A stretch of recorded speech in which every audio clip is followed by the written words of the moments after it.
Good morning. This is Lama Jigme Gyatso of, the Buddha Joy Meditation School. Last week, a good-hearted individual made a comment on one of my YouTube videos asking if there was a way to use the 6-syllable mantra, Om Mani Padme Hum, as a way to receive protection from demonic attack. So there are so many ways we could go through this. If I was a fundamentalist, I would say, yes, demons are real and they can get you, and these are the rituals used to protect yourself. As a liberal, I'm not going to go there. I'm not going to talk about the certitude of their existence or their non-existence. I will talk about how to cope with the possibility of that which may or may not be a demonic attack. The fact is, if we feel or fear that we're subject to a demonic attack, then this practice that we're going to perform today could be of invaluable service. So the first thing, by the way, if you have questions, don't be shy. Write them out in lurid details in the comment area below this video. So first thing I'm going to do is go into share screen mode. Welcome to my desktop. The name of this text is Mani Safety. Mani is a nickname for the 6-syllable mantra Om Mani Padme Hum. Arguably the most popular mantra in Tibet.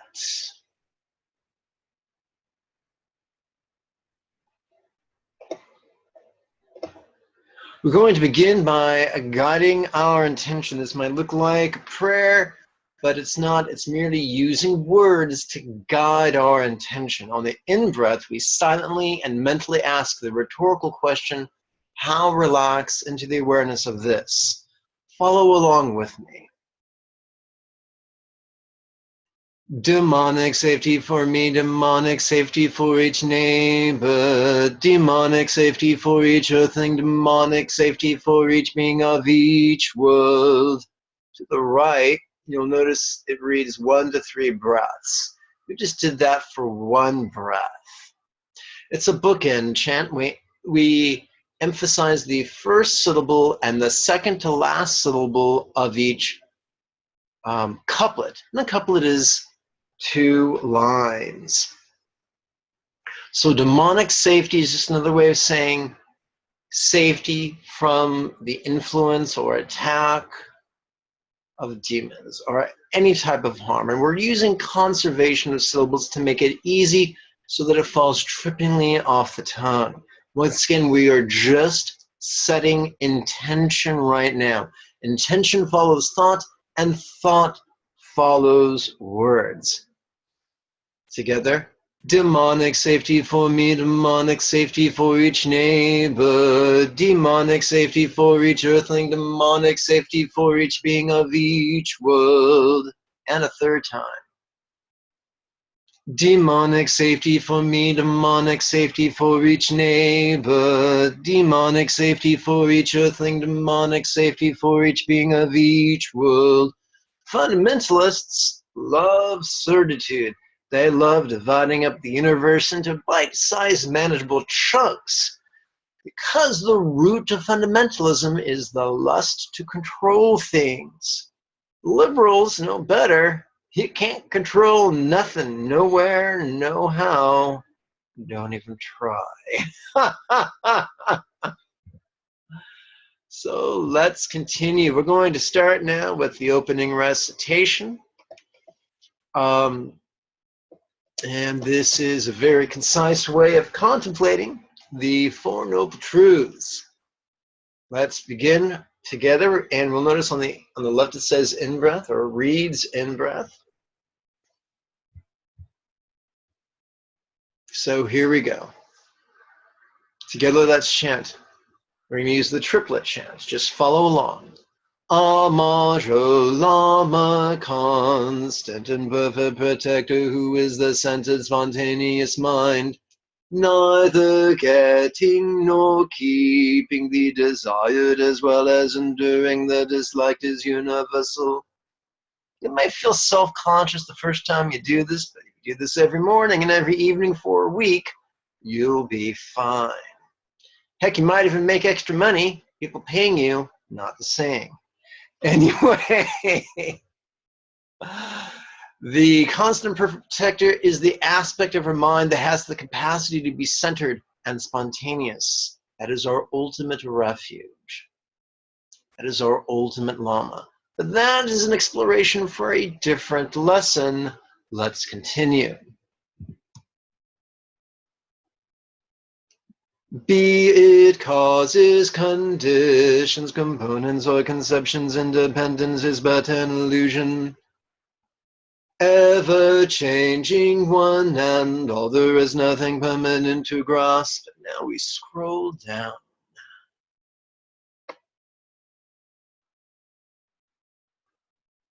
It is extremely important to make the most of these freedoms and opportunities we have received. Remembering this, may my mind ever notice, relax, and flow. How do we cultivate our centered, spontaneous mind? By noticing, relaxing, and flowing. How do we do that? Stay tuned. I'll show you. Once again, let's guide our intention for one breath. Together. Demonic safety for me, demonic safety for each neighbor, demonic safety for each earthling, demonic safety for each being of each world. And demonic safety does not mean the demons are going to keep us safe. It means we're safe from demonic. Lack safety means safety from lack. Natural disaster safety is safety from natural disaster. Let's recite this again. Demonic safety for me, demonic safety for each neighbor, demonic safety for each earthling, demonic safety for each being of each world. If we were to stand upon the bank of a pond, whose waters are placid and calm, and throw in a great big rock, it would generate concentric waves, which means you'd see little circles and then a big circle and then a bigger circle upon the wave or the surface of the water. Likewise, we wish to exert our love towards others. It's useful to start with our love of self, which is already factory installed, and then our love for those we see all the time, our neighbors, and then that love for those, at least we can imagine all living beings on earth, whether they walk or crawl or swim or fly, whether you think they're pretty or they make your flesh crawl. And then, of course, you can use your science fiction, your Star Trek knowledge, and just imagine that there's a universe full of planets and that many of those planets have intelligent life on them. And what you're just doing is stretching, using your imagination to stretch out your love as far as it can go. The greater the number of beings included in our loving intentions, the greater the good karma that we generate. So says Geshe Tenzin Gyatso, the 14th Dalai Lama of Tibet. Let's continue. By the way, this fine-looking fellow right here is a line drawing of Chen Reizig, also known as Avalokiteshvara, also known as Kuan Yin, the Buddha of compassion. Some say that he or she actually exists as flesh, blood, and bone. Some people say they actually exist in a body of light. Some people say they don't exist. They're merely an archetype for enlightened potential. Frankly, I don't care, and neither should you. All that matters is dealing with our present moment, dealing with our fears of demonic attack. And this can be a useful tool in that exercise. We're now going to train our love to an even greater degree with this recitation that was given to us many centuries ago. May I think of each sentient being as more precious than a wish-fulfilling jewel, for accomplishing the highest aim and always hold them dear. Our highest aim is not just being safe from demons. Our highest aim is enlightenment, both for ourselves and for every other living being. We want happiness, they want happiness. We hate suffering, they hate suffering. That's our highest aim. And what's a wish-fulfilling jewel? It's kind of like an ancient Indian version of Aladdin's lamp. So every being is like a wish-fulfilling jewel. How? They are objects of our compassion. They are objects of our love. And as such, they help us exercise our love, exercise our compassion, and evolve spiritually. Pretty cool, huh, kids? Let's continue. Let's chant using the Bookend Chant. Whenever I'm in the company of others, may I regard myself as the lowest among all, and from the depths of my heart cherish others as supreme. This is not a license for false humility. We don't go around lamenting our unworthiness. No, simply don't be a self-important schmuck and do your best to meet others' needs in as graceful a manner as possible.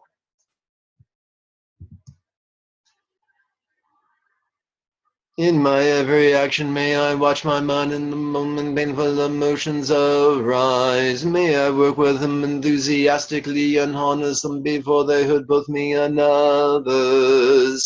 Okay, we are not great actors. If we are struggling with a painful emotion, for instance, hate or greed or fear or jealousy or self-importance or anything that's painful for us, it's going to affect others directly or indirectly. So one of the exercises we're going to play with towards the end of this practice will help us deal with whatever emotional gurk bubbles up from our heart. Don't worry, I ain't gonna leave you hanging.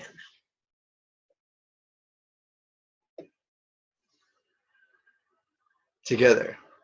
Whenever I see ill-natured beings or those overwhelmed by heavy misdeeds or suffering, may I cherish them as something rare as though I found a priceless treasure. That noise you just heard was me moving the space heater because I'm a wimp and I use a space heater. Okay, sometimes you meet people and they're just being dicks. I'm not saying they're a male reproductive organ. I'm saying they are annoying, rude, and offensive. Okay, our job is not to lie about their behavior or how we feel about their behavior. Our job is to recognize they probably didn't start the day saying, gosh, I hope I'm a dick. I hope I'm a bastard and really fuck up other people's days. They probably want to have a good day and they're probably really struggling right now. So if we could look at them and try to find a way to take away their sufferings, the causes of those sufferings, maybe not literally, maybe just metaphorically, maybe just intentionally, maybe just as an exercise of compassion, that would really help everyone be happier and more peaceful. And once again, that'll be explored in the exercises coming up. I ain't gonna leave you swinging in the breeze. Together. Whenever someone not even me does me wrong by attacking or belittling me, may I take defeat upon myself and give the victory to others. Not a huge fan of the television show, that 70s show. However, there's a great line. When somebody cuts you down or insults you or makes you the brunt of their joke, just look at them and say, nice burn. That's not going to stop you from getting hurt. That's not going to take away their victory, but it's just saying, good job. Why do you want to do that? Because we can't go through life defending ourselves. Defending ourselves is a profoundly efficient way of squandering our energy, our time, our joy, and our intelligence. People are going to treat you wrong, or at least it's going to feel that way. It's not our job to right every wrong. It's our job to make the most out of whatever happens. And giving the victory to others can help us to continue forward upon the path of spontaneous mindfulness and compassionate insight. Let's continue.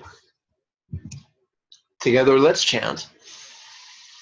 Even when someone I've helped or in whom I have placed great hopes mistreats me very unjustly, may I view that person as my true spiritual teacher. That's once again hyperbolic. And what this means is when someone does something that shoves us into turmoil, that turmoil is an opportunity to practice the essence of Dharma, which we'll explore later on in this lesson. Every opportunity to practice is an opportunity to grow and evolve and be a greater asset to all of humanity. That's right, we can be an asshole or an asset. I prefer the second. How about you?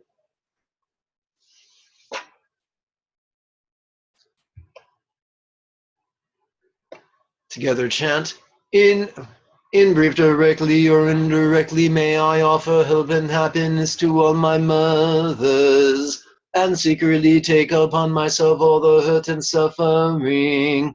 The here mother spelt with, oopsie. Here mother is not spelled M-O-T-H-O-R. It's not motherfucker. It's mothers. So what does that mean? In the Lankanvantara Sutra, because it's written in Sanskrit, the phrase is mentioned, the idea is put forth that each living being has had so many lives and so many classes of samsara that each has taken a turn being our friend, our foe, our mother, our father, our sister, our brother, our child, our lover, our enemy, our friend. We've all been everything else. Now, is that the gospel of truth? No, that's just an idea put forth in an ancient text. But looking at every living being as possibly, maybe being a present incarnation of a past parent, that it can be a wonderful device to kind of give us leverage to cut them some slack and maybe cultivate a bit of the old compassion and love for them. Remember, compassion is not making an excuse for their inappropriate behavior. It's trying to take away their sufferings. It's the intention and the wish to take away their sufferings and the causes of their sufferings. If not physically or metaphysically, then at least as an act of intention. And doing that spiritually is powerful for everyone. If everyone made compassion and insight their number 1 and 2 goals, the world would be changed overnight.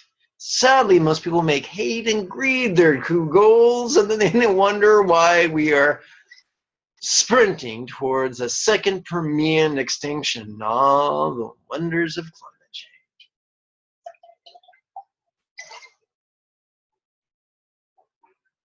But that's another discussion for another time. Come, let us chant the 8th verse. May I keep each of these practices untainted by the tyranny of the 8 worldly concerns. May I recognize all things as being like illusions and without grasping gain freedom from bondage.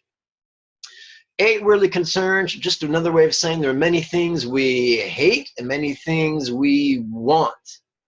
Many people plot and scheme to push the things they hate away.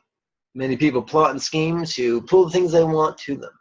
There's nothing wrong with being safe from dangerous things. There's nothing wrong with receiving good things. But we don't want to be a slave to our hate or our greed. How are things like illusion? We will explore that in just a few minutes. But we've actually generated great karma, great good karma, positive energy, if you will, from this chanting. We're now going to guide this chanting with, guide this positive energy with these words. Together, let's chant. Demonic safety for me, demonic safety for each neighbor, demonic safety for each earthling, demonic safety for each being of each world. Demonic safety for me, demonic safety for each neighbor, demonic safety for each earthling, demonic safety for each being of each world. Demonic safety for me, demonic safety for each neighbor, demonic safety for each earthling, demonic safety for each being of each world. One of the cool things about Buddhist Mahayana cosmology is the idea that every living being could be your previous kind parent. What that means is that every living being, human or non-human, mammal or non-mammal, terrestrial or extraterrestrial, could be your previous kind mother. Anything that has the capacity to feel sensation or emotion is a sentient living being. So that widens our scope of living beings with which we can lavish love and compassion. And that's lovely. Now, let's get to the meat of the practice. We're going to use danger to cultivate universal compassion. The first set of 4 exercises I like to call compassion's staircase of interdependence. Now, we're not wizards. You're not a wizard, Harry. We're not wizards. We're not warlocks. We're not witches. At least most of us aren't. We're not Jedi Knights. We can't change things with a blink of our eye. Nor are we Neo. But we have an imagination. And we can use that imagination passively. That's the operative word, passively. For by simply silently and mentally reciting certain words, and then relaxing to the best of your ability into the mantra, we create the causes for everything else to take care of itself. No one wants to be attacked by a demon, be it literal or metaphoric. We can all agree that we hate the idea of being attacked. So compassion is the intention or the wish to remove suffering from someone or the cause of suffering away from someone. So by soothing our demonic danger, we're exercising compassion on ourselves. And you might say, listen, Lama Jigme, I don't want to be a selfish bastard. Good.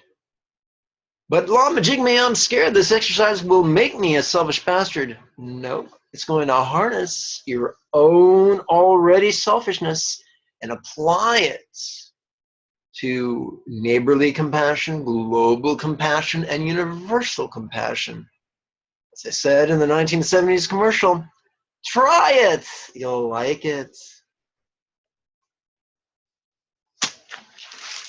If you have a mala, please count your mala.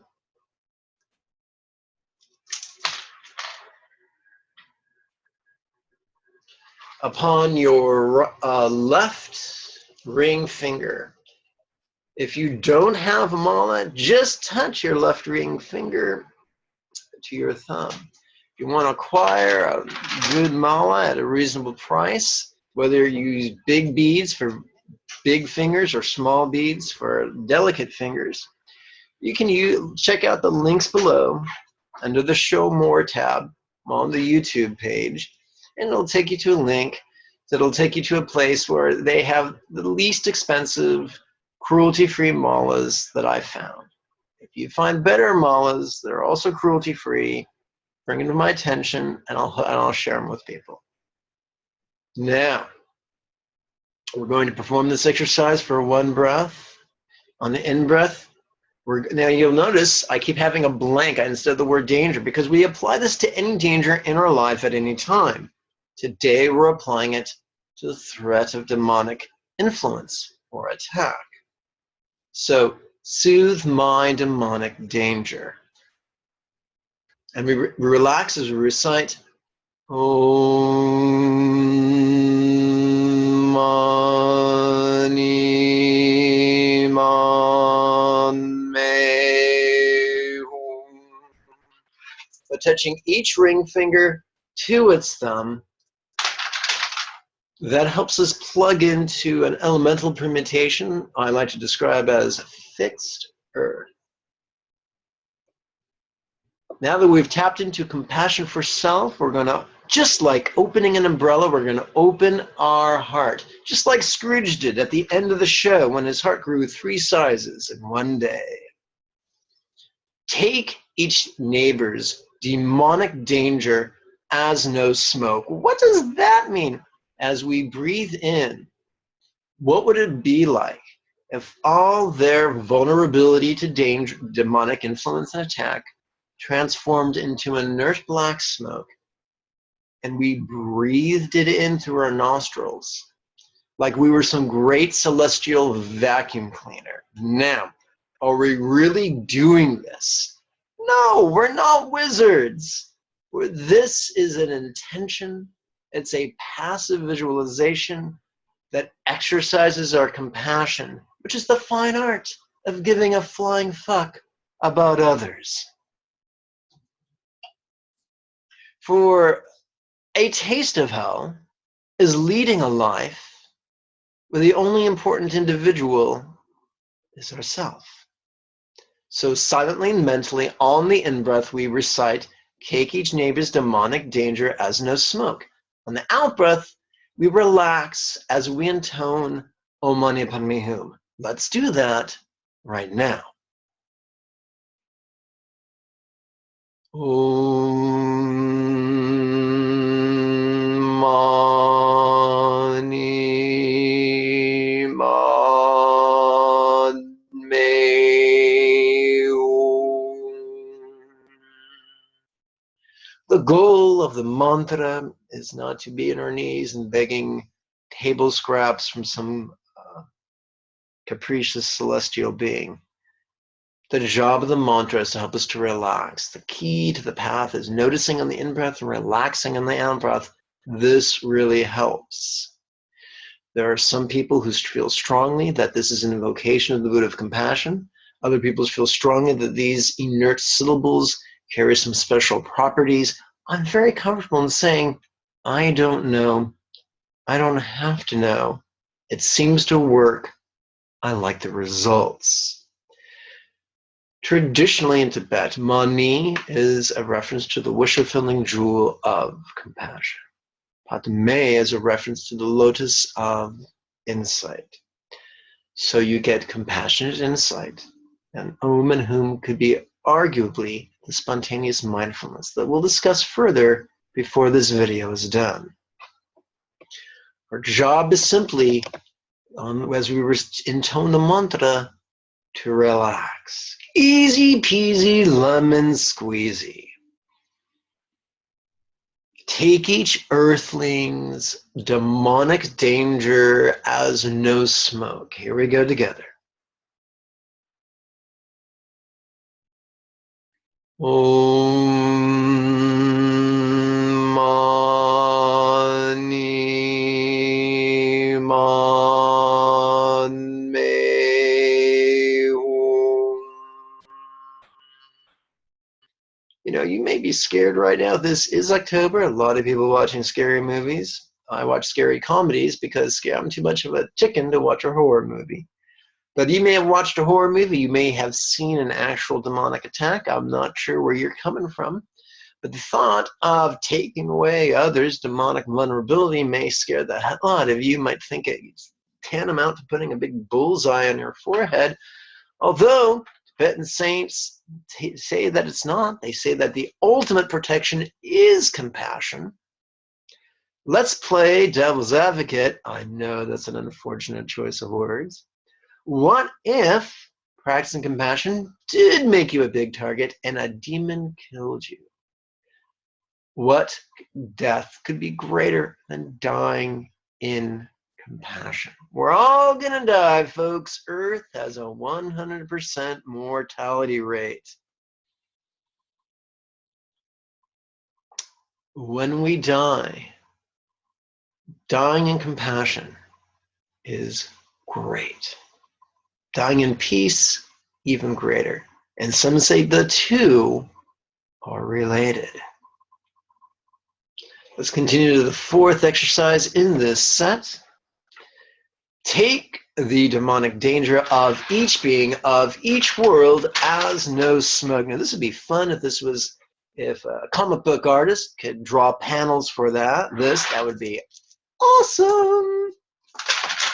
Once again, our job is not to visualize perfectly. Lots of tantric fundamentalists teach you you're supposed to visualize like some metaphysical Rembrandt. No! Your job as a liberal is just to silently and mentally recite these words, and on the out-breath, relax into the mantra as best you can. If we do that passively, enthusiastically, everything will take care of itself in the most wonderful way. Your visualizations may not be perfect, but your compassion will grow, and that is what's most important. There's a wonderful metaphor. It's a legend, a myth, if you will, that on the night that Buddha attained enlightenment, he sat beneath a tree, and hordes of demons launched arrows of fire at him. And because of the power of Buddha's love, those flaming arrows turned into a rain of roses. Now, as a liberal, I call that a metaphor. Metaphor of what? The ultimate weapon against a demon, real or metaphoric, is compassion and insight. And that is what we are cultivating now, in harmony and empowered by the 6-syllable mantra. Pretty cool, eh, kids? Let's continue. Now we started with compassion's staircase of interdependence. Now we're going to play with insight's staircase of impermanence. This is a really cool way of letting go. We just reached out with our mind to basically psychically hug the entire universe. And now we're going to relax. In Tibet, the Dzogchen masters talk about use the phrase relaxing into the nature of mind. That could be explained as relaxing to mind's non-graspable nature. What does that mean? We'll explore that further in a later exercise in today's video. This exercise can make that make more sense, not necessarily intellectually, but viscerally, in your spilkas, in your belly, in your guts. We ask the rhetorical question. By the way, rhetorical question is a question you don't answer. It's a question you ask and then let it go. You ask it for effect. How could each world and its beings blissfully melt into earth, leaving a wake of white, non-graspable space? So this is not an Irwin Allen disaster movie. This is not a Michael Bay disaster movie. It's, people imagining every world and all its denizens just blissfully dissolving into rainbow light, and all that rainbow light gathering into Earth, and Earth is now left in a infinite void of white, empty space. Think of the construct in the movie The Matrix. If you haven't seen The Matrix, watch it. You can watch it on Netflix. Don't be silly. It's a free download. It's free. Watch it. You'll like it. Anyway, let's do this exercise together right now. Om Mani Padme.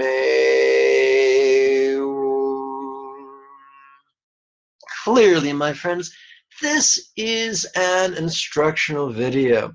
The very next video I'll make will be just a practice video, so you can practice along with me without all my jibba jabba. Okay, let's continue. How could Earth and its beings blissfully melt into this neighborhood, leaving a wake of white, non-graspable space? So this is the concise way of saying, what would it look like if all of Earth and its denizens blissfully melted into rainbow light, that melted into this neighborhood and its being, creating a situation wherein this neighborhood and its beings were alone, floating in a vast, infinite void of white, non-graspable space, just like the construct in the Matrix. Let's recite this now. Om Mani Padme Hum.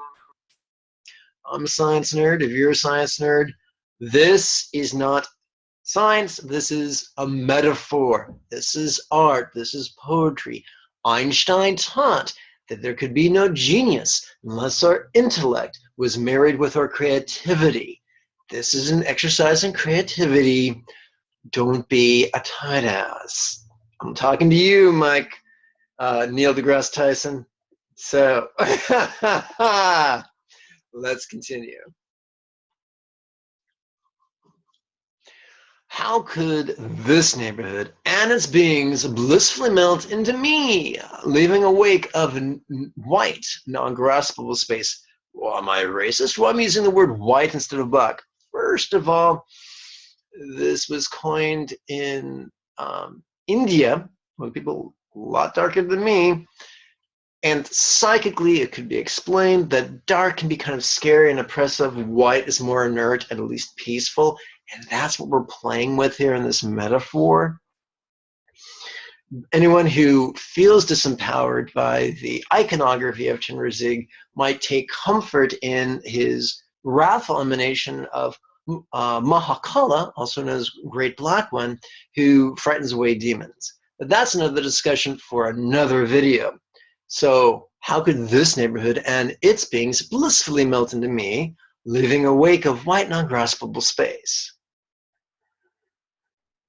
Om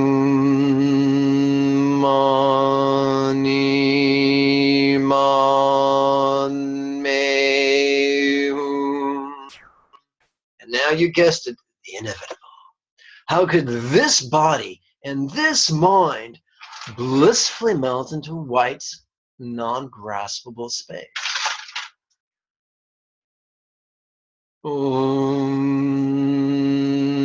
Mani Padme Hum. In the previous set of 4 exercises, we explored interdependence. We were taking away our neighbor's vulnerability to demons. We were taking away our fellow earthlings' vulnerability to demons. We were taking away each being of each world's vulnerability to demons. And so that was an exercise in interdependence.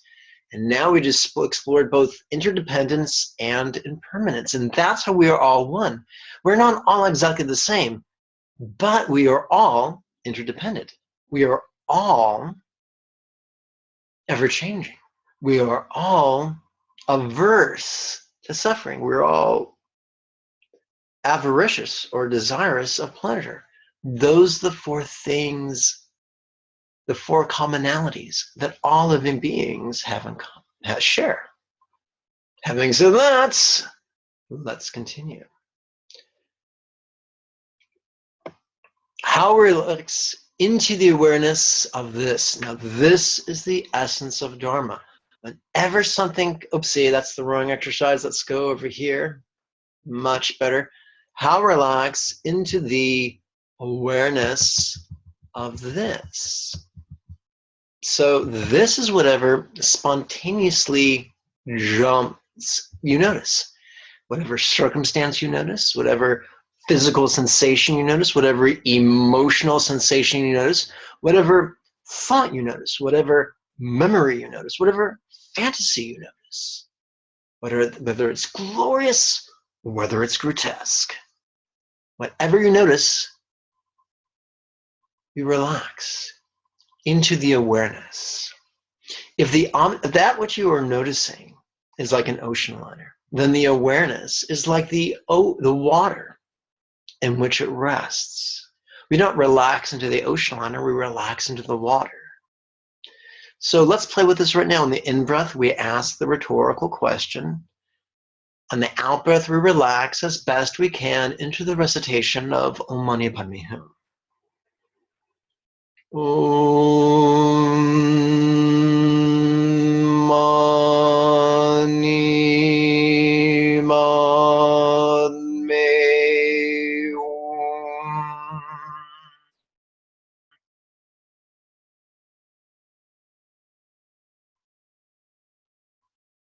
Om Mani Padme Hum.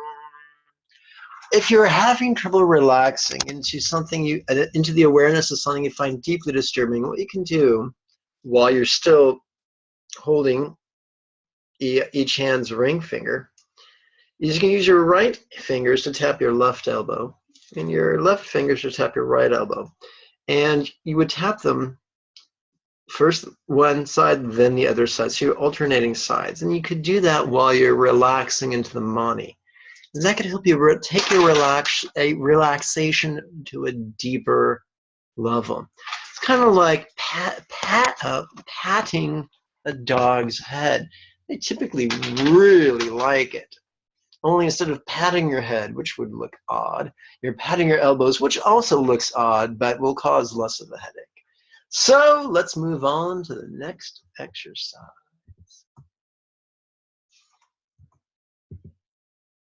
There we go. Using danger to cultivate universal love. If universal compassion was taking away the sucky stuff, then universal love is giving, or at least wishing to give, the good stuff, or the causes of good stuff.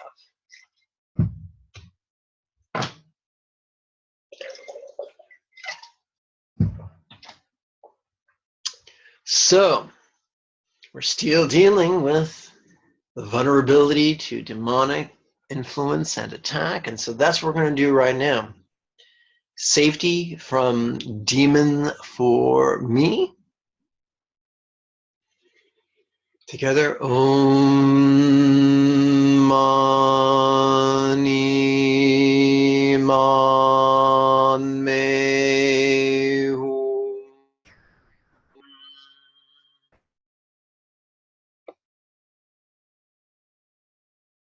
Give safety from demons as pour light to each neighbor. So pour is not P-O-O-R. It's not a reference to one's economic status.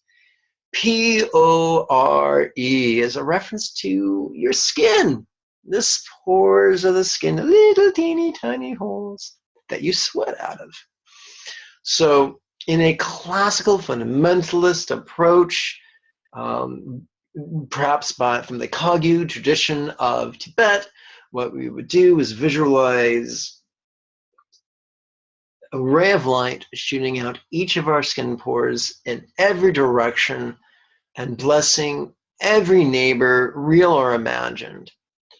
That's a lot of work. So as liberals, we're just going to recite this silently and mentally on the in-breath, relax into the Mani on the out-breath, and let the subconscious do the hard work. Give safety from demons as pour light to each neighbor.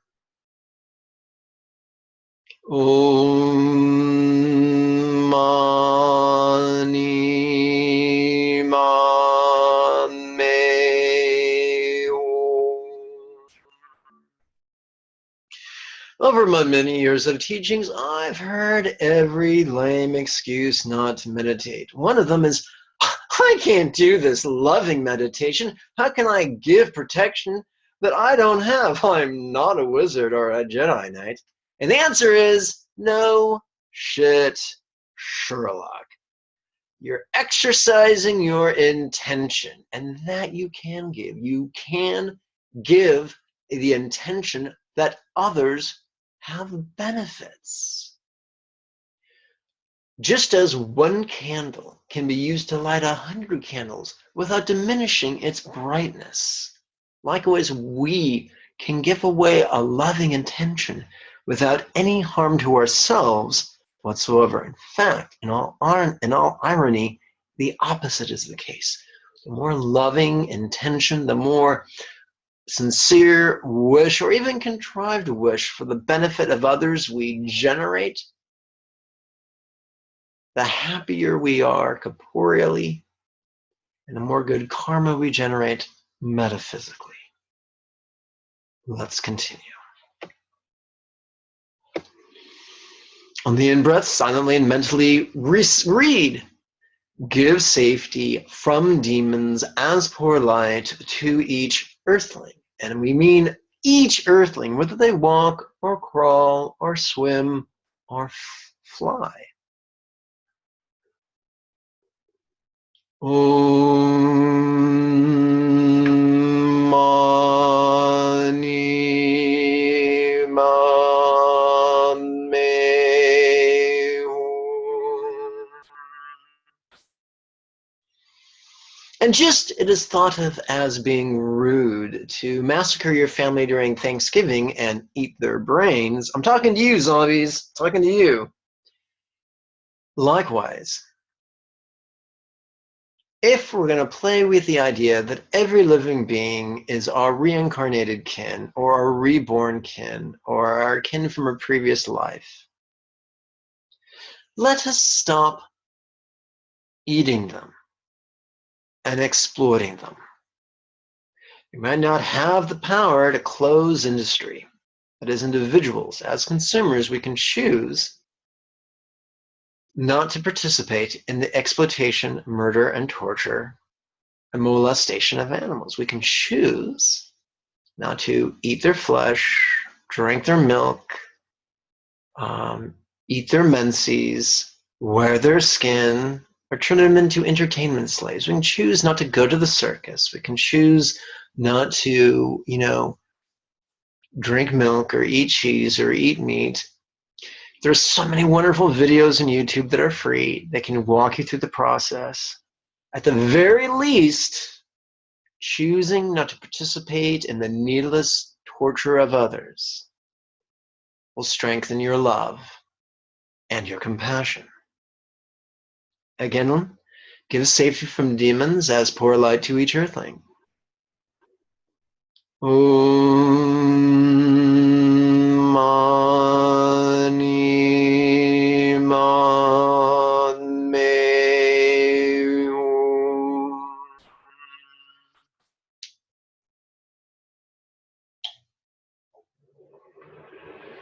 Fourth exercise in this set, give safety from demons as pour light to each being of each world.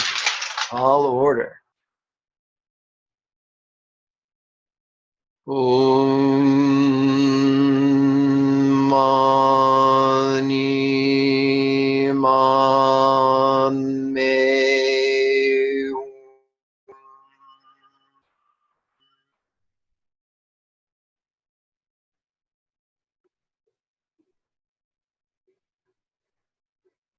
And again, we're going to perform, now that we've stretched our mind out, we're going to relax our mind.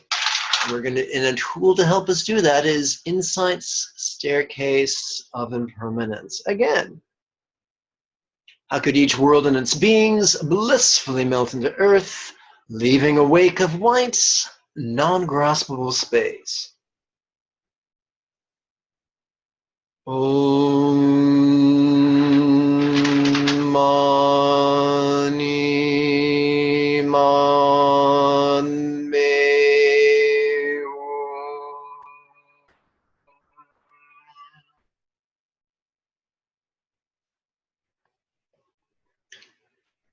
Hum. How could Earth and its beings blissfully melt into this neighborhood, leaving a wake of white, non-graspable space? Om Mani Man Me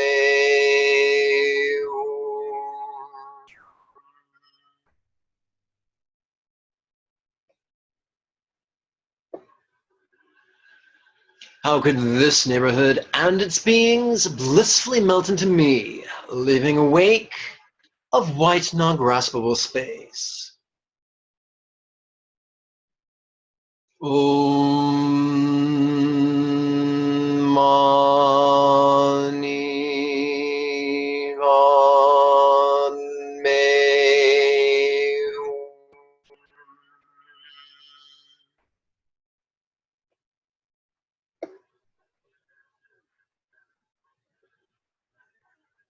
How could this body and mind blissfully melt into white, non-graspable space? Om Mani Man Me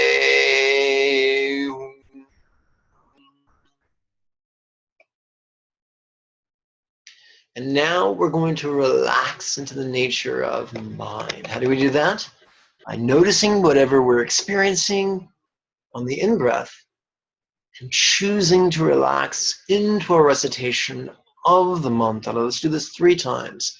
On the in-breath, we silently and mentally ask the rhetorical question, how relax into the awareness of this. Together. Om Mani Man Me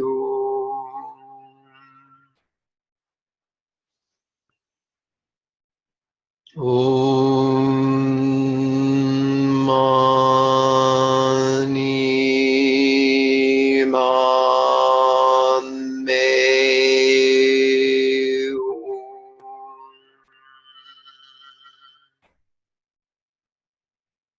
Om Mani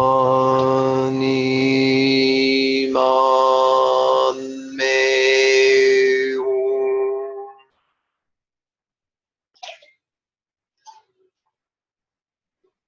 The screen stuff is cold brew matcha tea, high in antioxidants. I recommend it.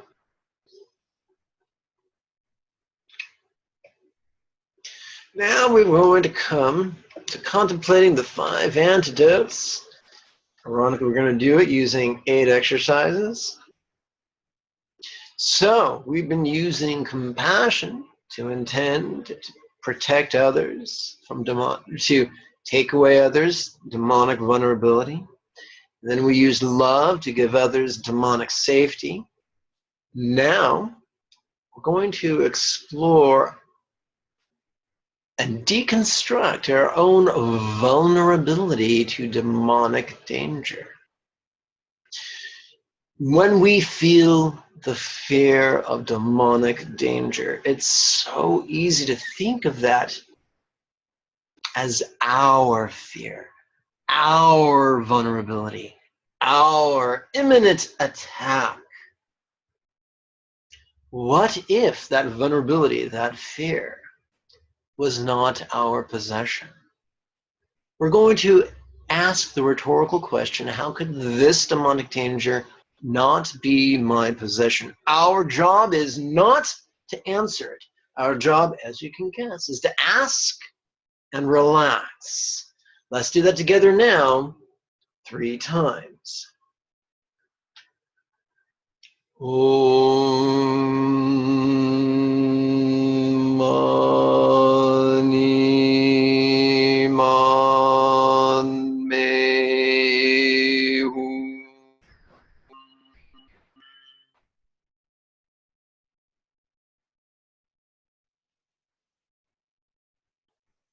Om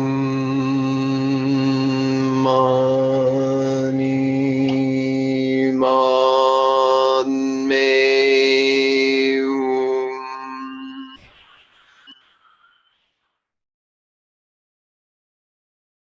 Om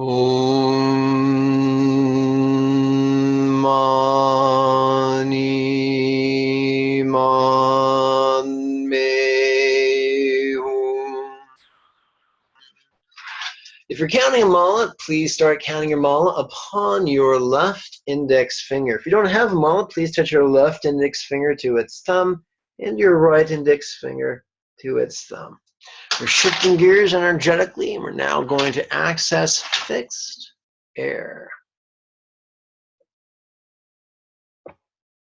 The fixed earth helped us be much more grounded, and now we're going to be much more laid back.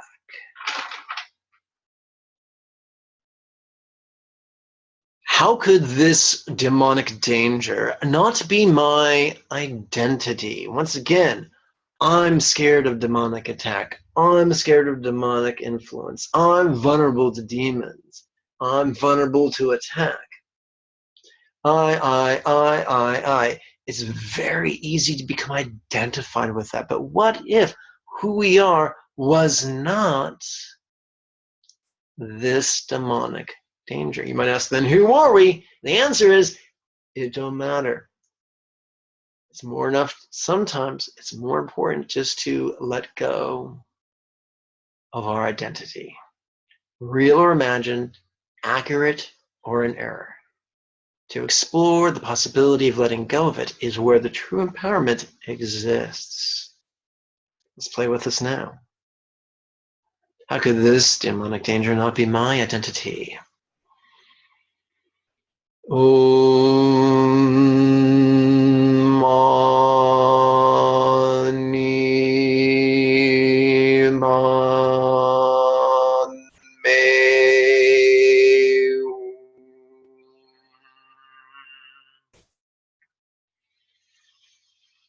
Om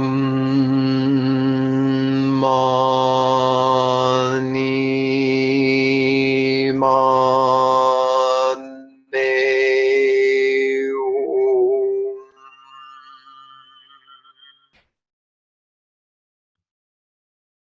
Om Mani Man Me Hum.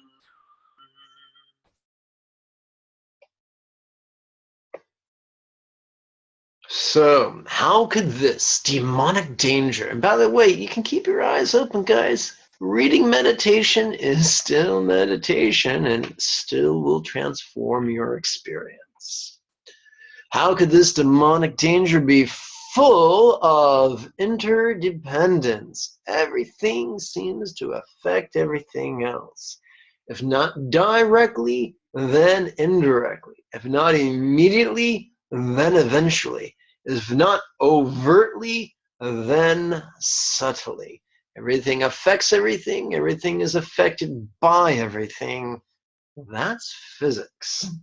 Don't ask me, ask a little kid. Give a little kid a box of dominoes, and in a short time, they will stack them up in a row, knock the first one down, and watch in glee as the chain reaction unfolds to the cacophony of clack, clack, clack, clack, clack, clack, clack.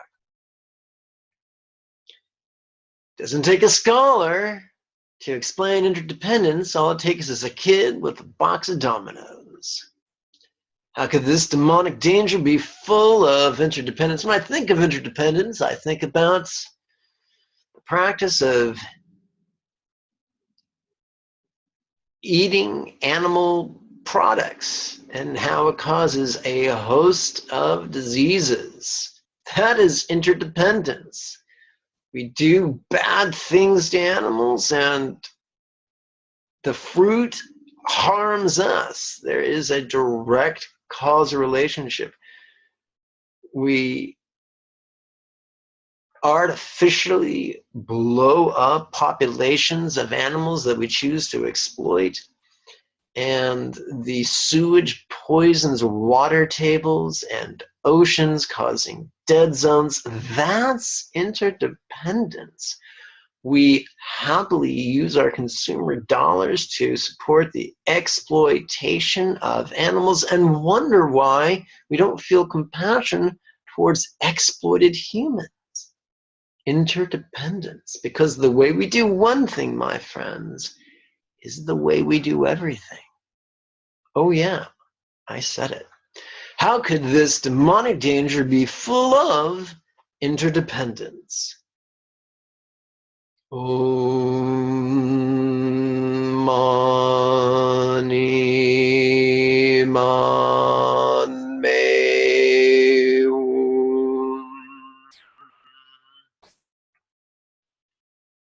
Om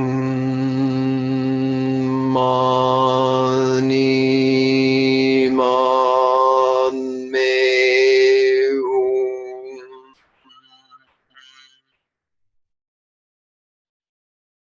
Om Mani Man Me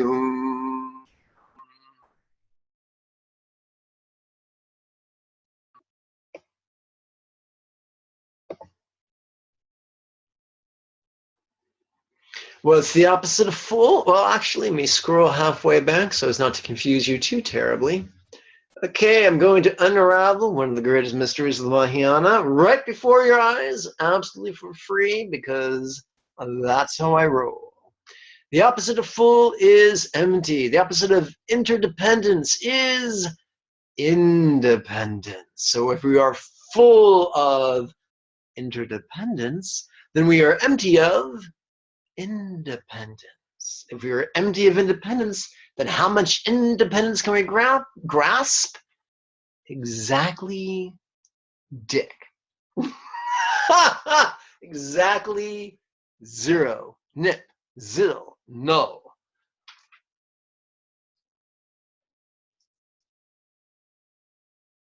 So I'm not saying there is no demonic danger, but I'm saying that demonic danger is empty of anything independent to grasp. Let's explore this right now. For instance, we can imagine we're sitting in a meadow next upon some grass and next to a tree. We breathe out carbon dioxide and breathe in oxygen. Now let's expand it a little further. We breathe out carbon dioxide, the plant breathes it in. The plant breathes out oxygen, we breathe it in. Can you see how that scenario is full of interdependence? And can you also see how it is empty of the opposite? Let's explore this now. If you play with us every morning and every evening for a week, it'll make much more sense. How could this demonic danger be empty of anything independent to grasp?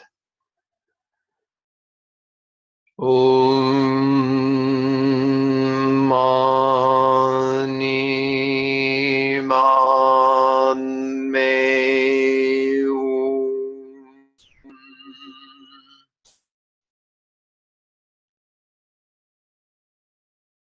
Om Mani Man Me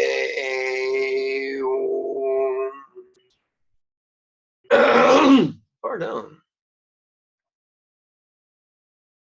Om Mani Man Me Now we're going to play with the second full empty dichotomy. Dichotomy just means split in half. Literally, metaphorically, it can be set of two.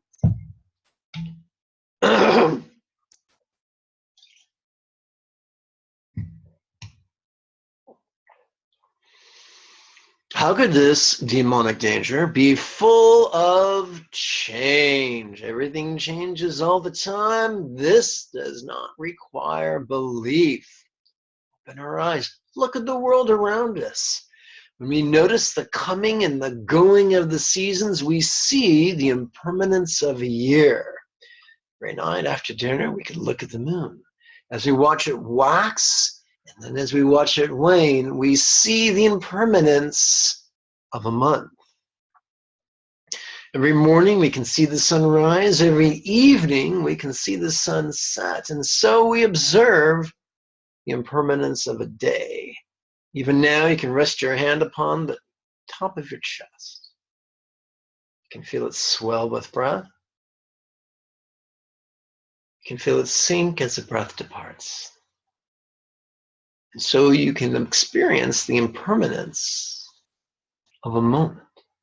And that is why we chanted, ever-changing, one and all, there is nothing permanent to grasp.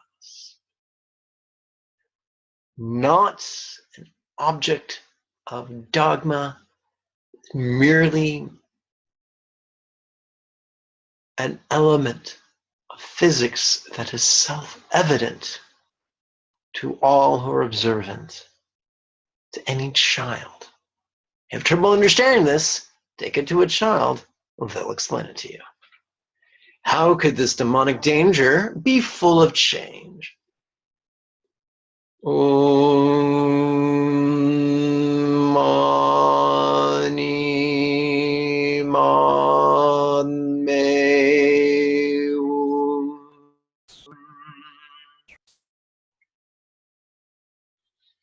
Om Mani Padme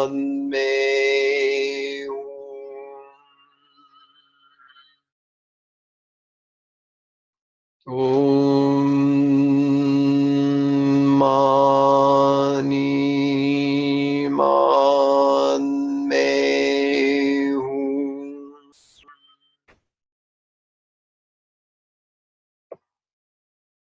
Just like before, the opposite of full, my friends, is empty. The opposite of change is permanence. Therefore, if we are full of change, we're empty of permanence. If there's nothing permanent, then there's nothing permanent to grasp.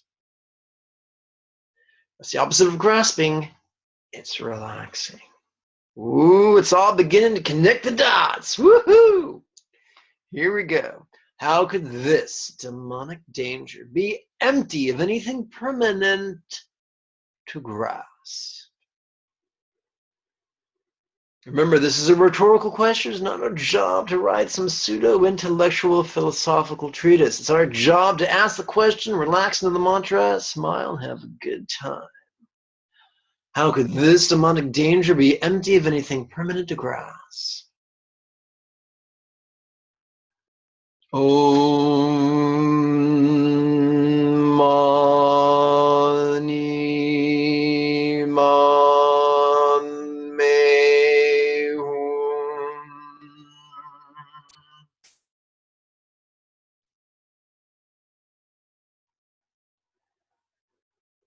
Om Mani Padme. Just like our demonic dangers, our limitations are also empty of anything permanent to grasp. Om Mani Padme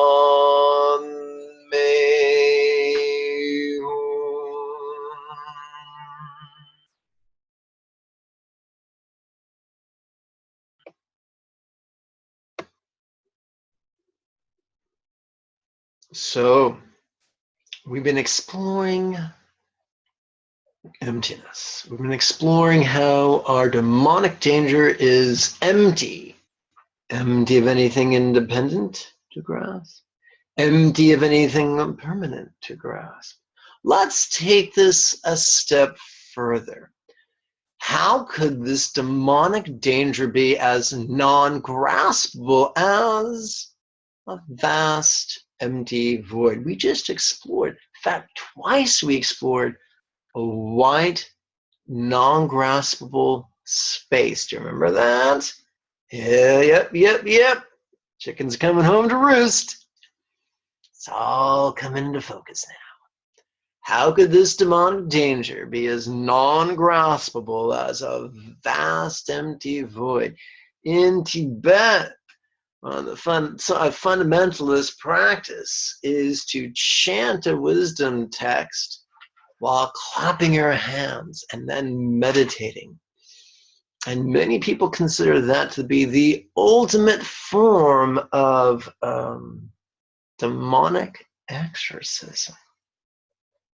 So let us not underestimate the power of contemplating the non-graspable nature of all things, beings, and phenomena. We're not saying they don't exist, just simply they don't exist the way we think they do. They exist, but not separately. They exist, but not permanently.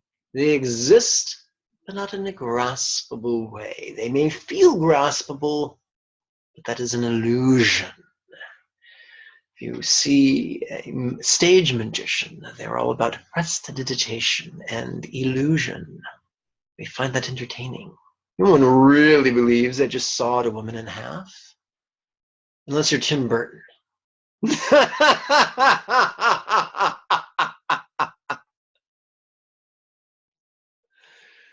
How could this demonic danger be as non-graspable as a vast empty void? Let's consider this for 3 breaths. Om Mani Man Me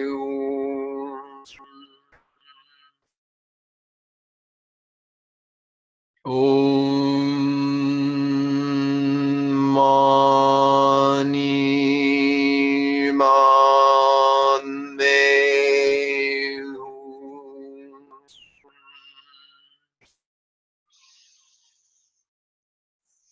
Om Mani Man Me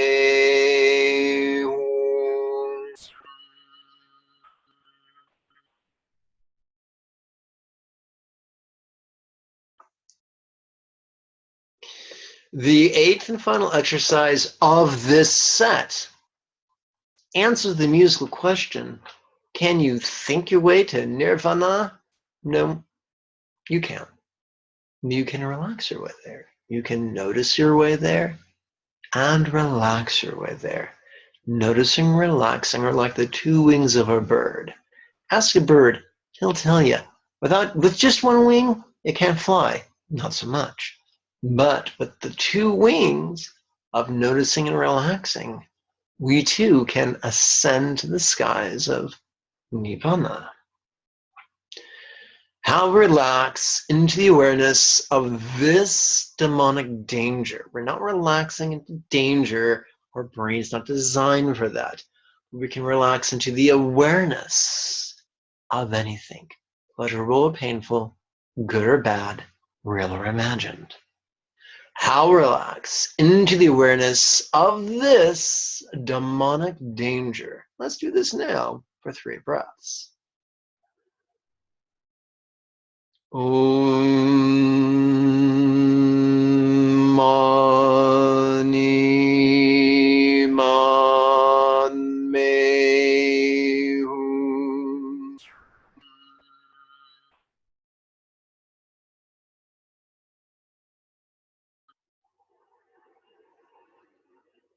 Om Mani Man Me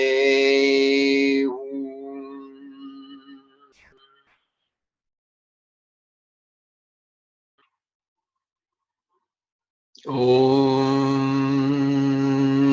Mani Man Me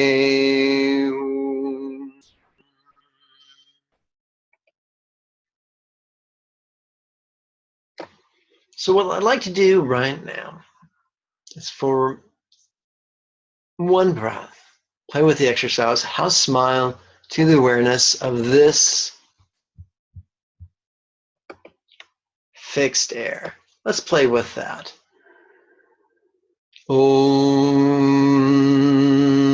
Mani Man Me.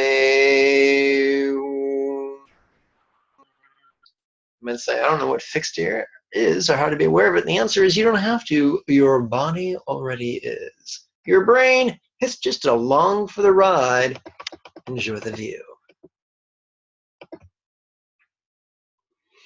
The remainder of the meditation, all 10 minutes of it, let's just stick with the essence of Dharma. How relax into the awareness of this. And remember, if you're still, after all this chanting, scared of demonic attack or influence, remember, cup each elbow. And as you intone the mani, alternately tap each elbow. Not both at the same time. Not both elbow, both elbow, both elbow, but left, right, left, right, left, right. Not a big deal, but it'll help you to let go.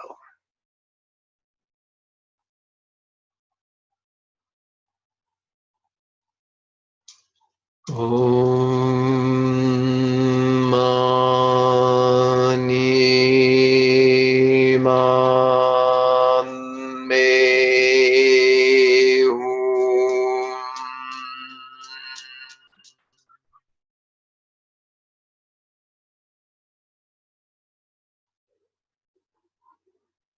Om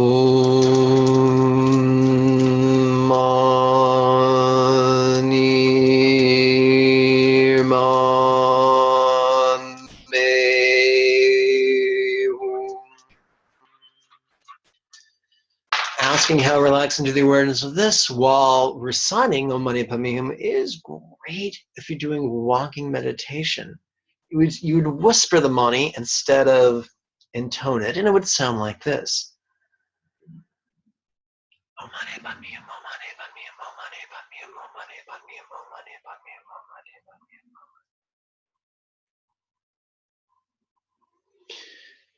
If you do this while walking for 20 minutes, 40 minutes, 60 minutes, not only will you get much healthier, but walking is going to stimulate both sides of your brain and help you process the fears even better.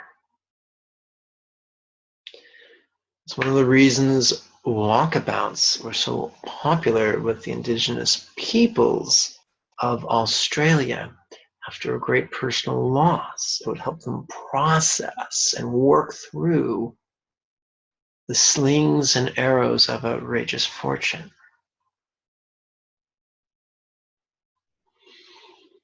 But it's tough to walk while you're sitting on your tushy.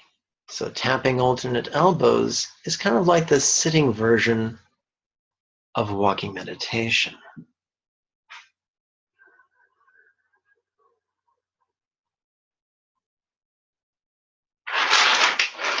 Om Mani Man Me Om. You can cap your kneecaps, that'll work too, unless you have a bad back, then I really wouldn't recommend it. But elbows, pretty inert, pretty inert.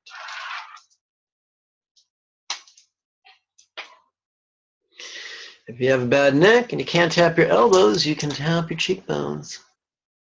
Oh yeah. Welcome to the excuse-free zone, folks. Om Mani Man Me Om.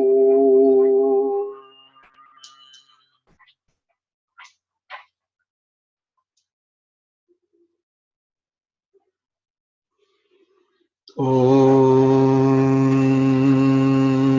Mani Man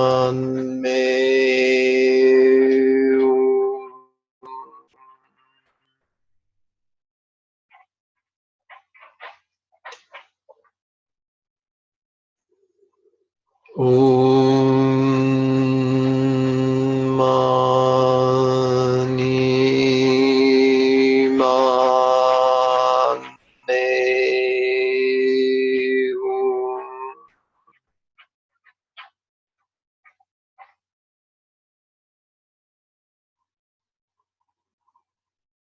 Om Mani Padme Hum.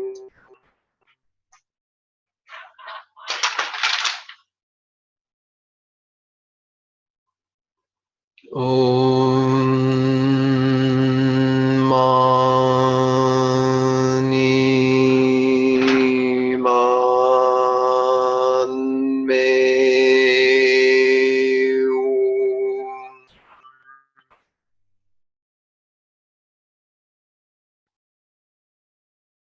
Om Mani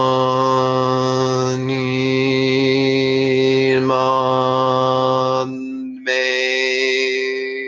Hum. The line drawing of Chenrezig, the Buddha of compassion you see on the screen before you, could represent your own enlightened potential, your own capacity to master spontaneous mindfulness and compassionate insight. So if you wish to rest your eyes upon the smiling face of the image which represents your own enlightened potential, perhaps you could find that empowering. Om Mani Padme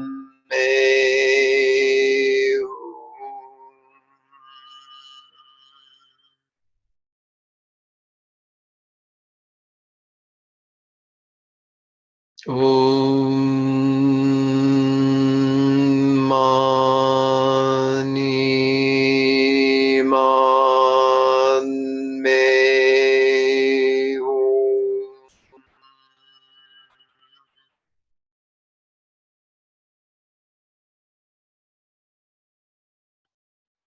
Om Mani Padme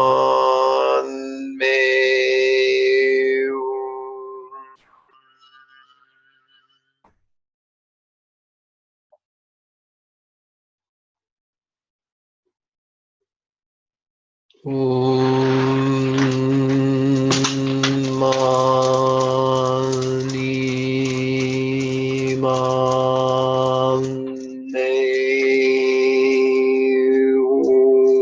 Hum.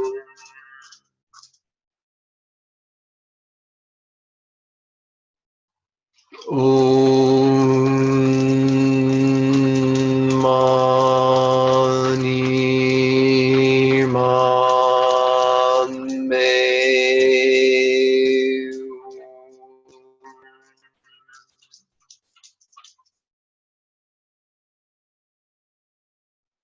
Hum. Om Mani Padme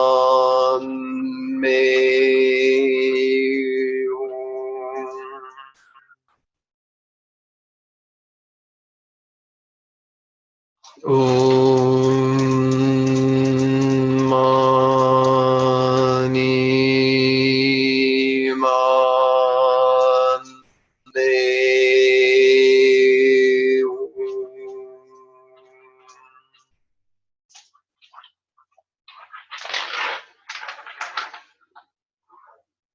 Hum.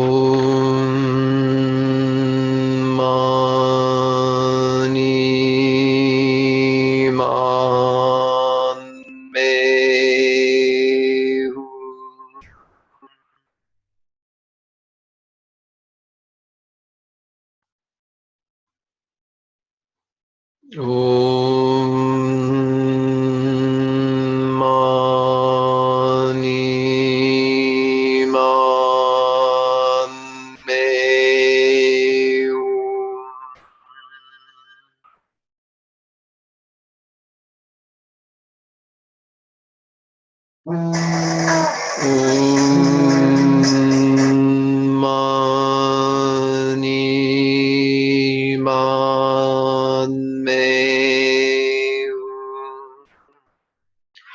course, that was the sound of the Who telling us an hour has passed.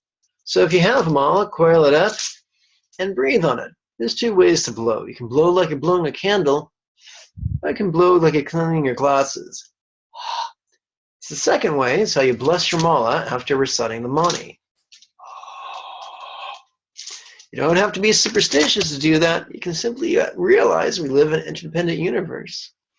And a certain energy signature of chanting can find its way to your beads, which is useful when you do healing work and the like. We've generated a lot of really positive energy. We're now going to aim that energy or use that energy to fuel our intention. Together, Bookend Chant. Bookend Chant. Demonic safety for me, demonic safety for each neighbor, demonic safety for each earthling, demonic safety for each being of each world. Again. Demonic safety for me, demonic safety for each neighbor, demonic safety for each earthling, demonic safety for each being of each world. Last time. Demonic safety for me, demonic safety for each neighbor, demonic safety for each earthling, demonic safety for each being of each world. Closing recitation. Now let's just do some really positive intentions, very loving, very compassionate for ourselves and all beings.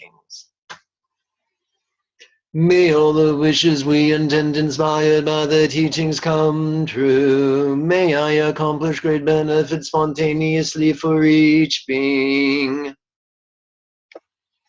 Auspicious rebirth for me, auspicious rebirth for neighbors, auspicious rebirth for earthlings, auspicious rebirth for each world's beings. All right. We can be literal and assume at the end of this life we have a next life.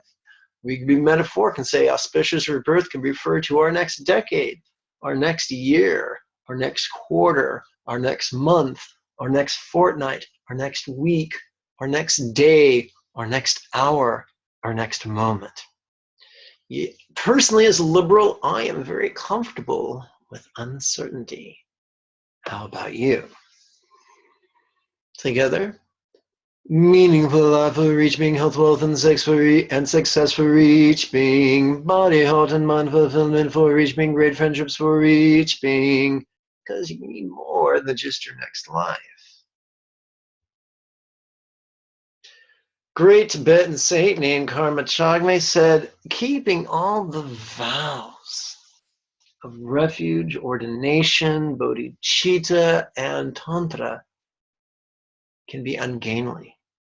And it's much simpler to distill them down to the fourfold essence of Dharma enthusiasm, harmlessness, sharing our merit, sharing our good karma with others, and gratitude for our teachers.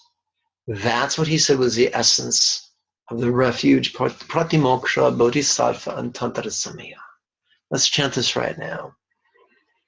Dharma enthusiasm for each being, ethical harmlessness for each being, dedication of merit for each being, zealous guru gratitude for each being. Can you imagine if we were enthusiastic to be grateful and harmlessness, how rapidly that would change our planet? Let's conclude the entire practice. It's like putting a gift in a box and putting a big bow on the box. With this last recitation, let's do this for 3 breaths, and then we call it quits. Spontaneous mindfulness for each being, compassionate insight for each being, centered spontaneity for each being, joyful peace for each being. Spontaneous mindfulness for each being, compassionate insight for each being, centered spontaneity for each being, joyful peace for each being. Spontaneous mindfulness for each being, compassionate insight for each being, centered spontaneity for each being, joyful peace for each being. Below this video is a tab that reads Show More. When you click that, you get all kinds of links for all kinds of things. including an invitation to the next series of weekly webinars that begins this Wednesday, either in person in Burbank, California, or over your webcam. If you'd like to attend and participate, use the link below to make arrangements. May you and yours be healthy and happy. Bye-bye now.